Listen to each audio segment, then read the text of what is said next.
दोस्तों अगर आप माउंट आबू जाने का प्लान बना रहे हैं तो ये वीडियो आपके लिए काफी यूजफुल है, क्योंकि आज की वीडियो में मैं आपको बताने वाला हूँ कि आपको माउंट आबू कैसे पहुंचना है, माउंट आबू में हमको रुकने की क्या व्यवस्था है, माउंट आबू में हमको कब आना चाहिए और हमको कितने दिन का ट्रिप बनाना चाहिए, माउंट आबू में हमको खाने पीने की क्या व्यवस्था है, और साथ ही साथ ये भी जानेंगे कि माउंट आबू में हमको घूमने के लिए स्कूटी लेना चाहिए या फिर हम टैक्सी हायर करके घूमें, और अंत में ये भी जानेंगे कि माउंट आबू का एक व्यक्ति का कुल खर्चा कितना लग जाएगा। तो दोस्तों बने रहिए मेरे वीडियो में, एक एक करके सारी बातों को मैं विस्तार पूर्वक वर्णन करूंगा, जिससे आपको माउंट आबू यात्रा करने के लिए काफी सहूलियत मिलेगी। साथ ही साथ आप एक परफेक्ट बजट प्लान भी कर सकते हैं। सबसे पहली बात करते हैं दोस्तों कि हम माउंट आबू कैसे पहुंचे। दोस्तों माउंट आबू पहुंचने के लिए आपके पास 3 ऑप्शन है। सबसे पहले ऑप्शन की अगर मैं बात करूं वो है आपका बाई ट्रेन। दोस्तों जो नियरेस्ट रेलवे स्टेशन है वो है आपका आबू रोड, जो कि माउंट आबू शहर से आपका 25 किलोमीटर की दूरी पे ये पड़ता है। और यह 25 किलोमीटर की दूरी आप तय करने के लिए या तो आप बस ले लीजिए या फिर आप चाहें तो वहाँ शेयरिंग टैक्सी में भी आ सकते हैं। बस वाले का जो कॉस्ट होगा दोस्तों, यानी कि राजस्थान स्टेट ट्रांसपोर्ट की जो बस होती है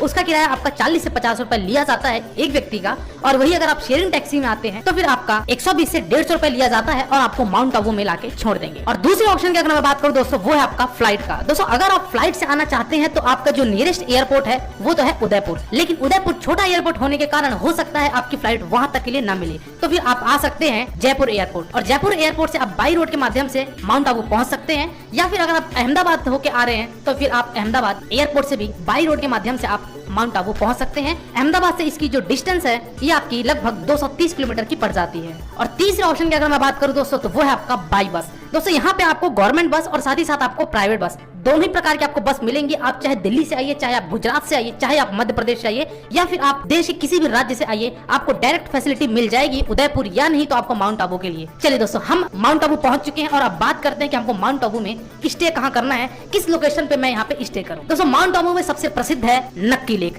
दोस्तों नक्की लेक के आसपास आपको ढेर सारे होटल देखने को मिल जाएंगे। नक्की लेक ही नहीं बल्कि नक्की लेक में ही सारे होटल आपको देखने को मिल जाएंगे, क्योंकि ये एक ऐसा लोकेशन है जहाँ पे आपके मॉल रोड, शॉपिंग कॉम्प्लेक्स और साथ ही साथ आपके ढेर सारे टूरिस्ट डेस्टिनेशन है। इसी कारण नक्की लेक जो है वो बहुत ही प्रसिद्ध है और इसी के इर्द गिर्द आपको सारी चीजें मिल जाएंगी। चाहे आप स्ट्रीट फूड लीजिए, चाहे आप होटल लीजिए, चाहे आप किसी भी तरीके का कोई टूरिस्ट डेस्टिनेशन पे जाना चाहते हैं तो दोस्तों आप नक्की लेक के पास अपना स्टे कर सकते हैं। अब यहाँ पे आपको रुकने के लिए 3 ऑप्शन फिर से मिलता है, जिसमें से पहले ऑप्शन की अगर मैं बात करूँ तो वो है आपका प्राइवेट होटल।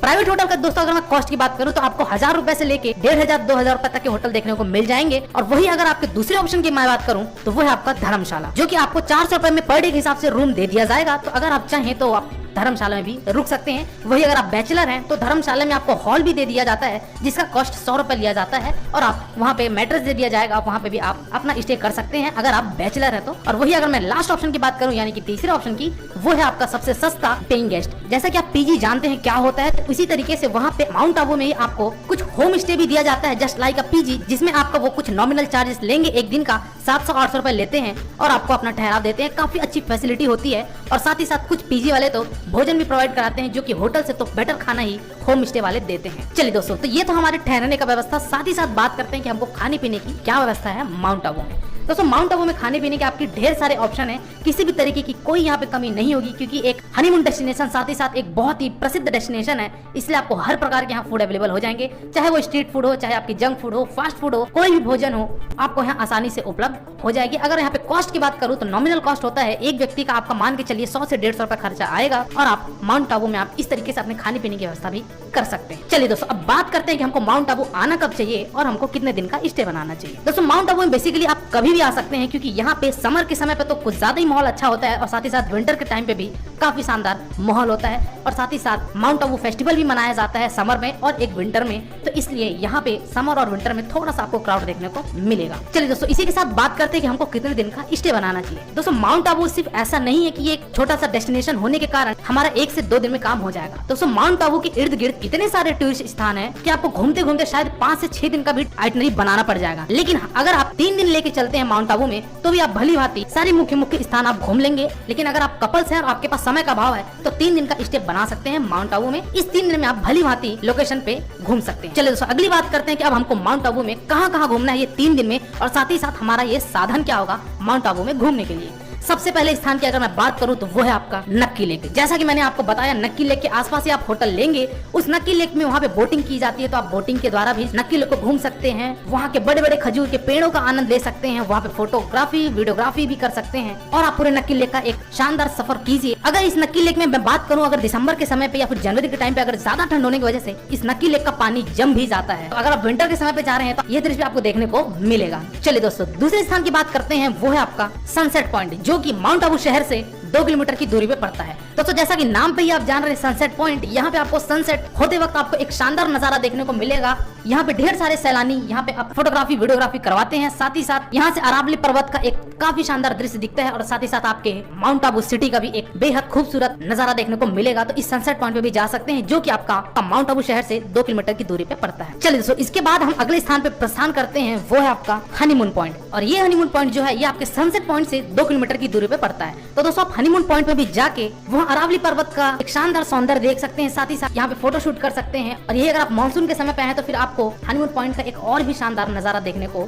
मिलेगा। तो यहाँ पे भी आप कुछ समय व्यतीत करके प्रस्थान कीजिए आप अगले स्थान पर, जो कि है आपका गौमुख टेम्पल। दोस्तों, गौमुख टेम्पल आपका माउंट आबू शहर से 3 किलोमीटर की दूरी पे पड़ता है। यहाँ पे दोस्तों आप जब जाएंगे तो सबसे पहले तो आपको एक हनुमान जी की प्रतिमा दिखेगी, तो उनके दर्शन कीजिए। और आप 600 सीढ़ी अगर नीचे उतर के जाते हैं तो फिर वहाँ पे आपको एक वशिष्ठ आश्रम मिलेगा। और उसी वशिष्ठ आश्रम से एक पत्थर रूपी गौ है, जिसके मुंह से निरंतर रूप से पानी का प्रवाह होते रहता है, तो इसी को कहा जाता है गौमुख। तो यहाँ भी आप जाके दर्शन करके कुछ समय गौमुख में बिताकर आप यहाँ का भी नजारा ले सकते हैं। चलिए दोस्तों, अगले स्थान की बात करते हैं, वो है आपका दिलवाड़ा जैन टेम्पल।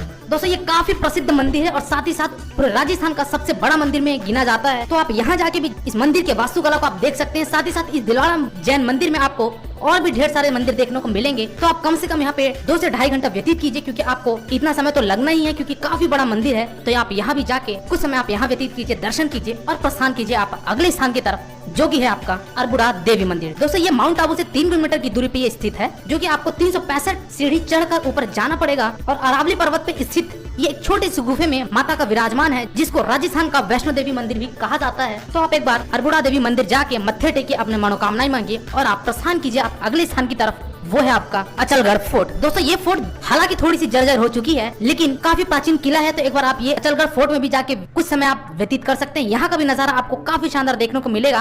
और साथ ही साथ इसी अचलगढ़ फोर्ट से कुछ ही दूरी पे बना हुआ है अचलेश्वर महादेव का मंदिर, जो कि शिव जी के अंगूठे की यहाँ भी पूजा की जाती है। तो यहाँ भी आप जाके मत्थे टेक के भोलेनाथ के दर्शन करिए और आप प्रस्थान कीजिए आप अगले स्थान की तरफ, वो है आपका गुरु शिखर। तो दोस्तों, ये गुरु शिखर आपको बेसिकली 15 किलोमीटर की दूरी पे पड़ेगा आपके माउंट आबू शहर से। तो आप गुरु शिखर अवश्य जाइएगा, क्योंकि काफी प्रसिद्ध स्थान है। यहाँ पे जो गुरु शिखर कहा गया है, ये आपका एक माउंट आबू का सबसे पीक पॉइंट है, जिसमें आपको त्रिदेव मंदिर मिलेगा, यानी कि ब्रह्मा विष्णु महेश का यहाँ पे एक मंदिर है। तो यहाँ भी आप दर्शन कर सकते हैं। साथ ही साथ पूरे अरावली पर्वत और माउंट आबू शहर का एक शानदार दृश्य देख सकते हैं इस गुरु शिखर पर जाके। दोस्तों, यहाँ पे गुफा है जिसमें आपको चरण पादुका मिलेगी विष्णु जी के, तो वहाँ भी आप दर्शन कीजिए और अपने मनोकामनाएं मांगिए। और वहाँ पे आप फोटो शूट वीडियो शूट भी कर सकते हैं। काफी शानदार नजारा हो जाता है। खास तौर से अगर मैं सनसेट के समय की बात करूँ तो गुरु शिखर का एक काफी सुखद दृश्य देखने को आपको मिलेगा। तो दोस्तों, ये कुछ मेन स्थान थे जिसको मैंने आपको बताया। इसके साथ ही साथ आप और भी बहुत सारे स्थानों को कवर कर सकते हैं, जिसमें से आपका आता है mount Abu wild life sanctuary. यहाँ पे दोस्तों आपको एक वॉच टावर भी मिलेगा, तो इसके भी आप पीक में जा सकते हैं। और आप यहाँ वाइल्ड लाइफ सेंचुरी में भी विजिट जरूर करिएगा, क्योंकि यहाँ पे आपको ढेर सारे स्पीसीज देखने को मिलेंगे। काफी नई नई यहाँ पे आपको पक्षी दृश्य देखने को मिलेंगे। तो आप mount Abu wild life sanctuary भी जा सकते हैं। साथ ही साथ आपका एक है टोड रॉक। दोस्तों, ये एक चट्टान है जो कि आपको मेढक रूप में दिखेगा और इसका दृश्य कुछ ऐसा है कि शायद ये नक्की लेक में गिरने वाला है। तो यहाँ भी आप जरूर जाइएगा। एक छोटा सा चट्टान का टुकड़ा है जिसका दृश्य काफी शानदार है। तो यहाँ भी आप फोटो शूट और वीडियोग्राफी करवा सकते हैं। और आप अगले स्थान पे भी घूम सकते हैं, जिसको ब्रह्म कुमारी पीस पार्क भी कहा जाता है। दोस्तों, यहाँ पे अक्सर हनीमून कपल्स जरूर जाते हैं, क्योंकि ये एक पीस पार्क है जहाँ पे आपको शांत भरा ये गार्डन देखने को मिलेगा। यहाँ की हरियाली हो, यहाँ की वादियों का आप लुत्फ उठा सकते हैं। बेहद शानदार आपको दृश्य देखने को मिलेगा। और साथ ही साथ ऋषिकेश टेम्पल भी जा सकते हैं। माउंट आबू में आपको एक गवर्नमेंट म्यूजियम है, तो गवर्नमेंट म्यूजियम भी जा सकते हैं, जो कि प्राचीन वस्तुओं के बहुत बड़ा संग्रहालय है। तो वहाँ भी आप जरूर जाकर एक बार विजिट कीजिए। और भी बहुत सारी जगहों पे आप विजिट कर सकते हैं, जिसमें से आता है आपका शंकर मठ, लाल मंदिर, सोमनाथ मंदिर, स्वामी नारायण मंदिर, चंपा केव, दुलेश्वर महादेव इत्यादि इत्यादि। तो दोस्तों, ये सारे स्थान थे जिसको आपको घूमना है। अगर आप इन सारी जगहों को घूमना चाहते हैं तो फिर डेफिनेटली आपको 5 दिन का स्टे बनाना पड़ेगा। अदरवाइज जितना मैंने आपको स्टार्टिंग में बताया, आप उतने स्थान पे 3 दिन में विजिट करके इन सारी जगहों को घूम सकते हैं। साथ ही साथ आप चाहें तो नक्की लेक के पास आपके शॉपिंग के भी ढेर सारे ऑप्शन है। तो आप माउंट आबू से कुछ यादें अपने बनाने के लिए वहाँ कुछ शॉपिंग भी कर सकते हैं और आप पूरे माउंट आबू का इस प्रकार से एक भरपूर आनंद उठा सकते हैं। अब बात करते दोस्तों कि हमको इन सारी जगहों को घूमने के लिए हमारा साधन क्या होगा। दोस्तों यहाँ पे आपके पास 3 ऑप्शन है। पहला ऑप्शन तो ये कि माउंट आबू में एक गवर्नमेंट की तरफ से बस चलाई जाती है जो कि आपको एक दिन में 10 से 12 पॉइंट पे सारी जगह को घुमाता है और वापस आपको शाम को माउंट आबू में लाके छोड़ देगा। लेकिन ये आपको भले सस्ता पड़ेगा, लेकिन आपको इस पैकेज में इतनी ज्यादा हड़बड़ी हो जाएगी कि आप किसी भी जगह को शांत मन से देख ही नहीं पाएंगे। और अगर आप कपल्स हैं तो फिर आप ये बस वाला सर्विस तो अवॉइड कीजिए। दूसरे ऑप्शन की अगर मैं बात करूँ तो वो है आपका टैक्सी या फिर ऑटो करके आप ये सारी चीजों को घूम सकते हैं। दोस्तों टैक्सी वाला आपका एक दिन का अगर कॉस्ट बोलूं तो आपका 2500 से 3000 रुपए लेगा और आपको डे 1 पे कुछ चीजों को घुमाएगा, इसी तरीके से डे 2 को कुछ चीजों को घुमाएगा और इसी तरीके से डे 3 को कुछ चीजों को घुमाएगा। दोस्तों यहाँ पे मैंने 2500 से जो 3000 रुपए रेट बोला, ये आपका एक दिन का रेट बता रहा हूँ जो कि टैक्सी वाला लेता है। तो अगर आप 3 दिन का ट्रिप बनाते हैं तो आप अपना डे वाइज प्लानिंग करके आइटनरी बता दीजिएगा, वो आपको ये कॉस्ट लेकर इन सारी जगहों को घुमा देगा। और तीसरे ऑप्शन की बात करता हूँ जो कि सबसे कंफर्टेबल है मेरे ख्याल से, वो है आपका स्कूटी या फिर बाइक हायर कर सकते हैं। दोस्तों नक्की लेक के पास आपके ढेर सारे आपको वहाँ पे बाइक एजेंट वाले मिल जाएंगे, तो वहाँ से आप स्कूटी या फिर बाइक हायर कर सकते हैं। दोस्तों एक दिन के यहाँ पे मैं कॉस्ट की बात करूँ तो 300 से स्टार्ट होकर 500 रुपए तक के आसपास आपको स्कूटी पड़ेगी। और वही अगर आप बाइक लेना चाहते हैं दोस्तों तो बाइक का जो कॉस्ट होता है वो 800 रुपए रॉयल एनफील्ड का होता है। तो आप 800 रुपए देके रॉयल एनफील्ड हायर कर लीजिए और आप सारी जगहों को घूमकर माउंट आबू को एक्सप्लोर कर सकते हैं। दोस्तों यहाँ पे आपके पास ड्राइविंग लाइसेंस होना आवश्यक है और साथ ही साथ एक आधार कार्ड होना आवश्यक है, क्योंकि आधार कार्ड आपका एजेंट रखेगा और ड्राइविंग लाइसेंस आपको अपने पास रखनी है इस पूरे माउंट आबू को घूमने के लिए। तो दोस्तों ये सारी बातें थी कि हमको माउंट आबू में कैसे घूमना है और हमको कहाँ कहाँ घूमना है। लास्ट बात करते हैं कि दोस्तों हमको माउंट आबू का एक व्यक्ति का कुल खर्चा कितना लग जाएगा। दोस्तों अगर आप 3 दिन का स्टे बनाते हैं और अगर आप एक मॉडरेट होटल में रुकते हैं, साथ ही साथ खाने पीने के लिए आप एक कॉम्प्रिहेंसिव प्राइस देखते हैं, तो फिर आपका एक व्यक्ति का जो खर्चा है वो आपका 6000 से 7000 रुपए में आप एक्सप्लोर कर लेंगे पूरे माउंट आबू को, अगर आप 3 दिन का ट्रिप बना रहे हैं। दोस्तों इस फेयर में मैंने किसी भी तरीके का आपके ट्रेन की टिकट, फ्लाइट की टिकट और अगर आप कोई शॉपिंग करते हैं उसकी टिकट को ऐड नहीं किया है। इस फेयर में मैंने केवल और केवल आपके होटल के कॉस्ट, खाने पीने के कॉस्ट और अगर आप कहीं भी एंट्री फीस लगती है तो उसका कॉस्ट और आपके स्कूटी का कॉस्ट, इन सारे कॉस्ट को अगर मैं मिलाया जाए तो फिर आपका लगभग 6000 से 7000 रुपए एक व्यक्ति का लगेगा। तो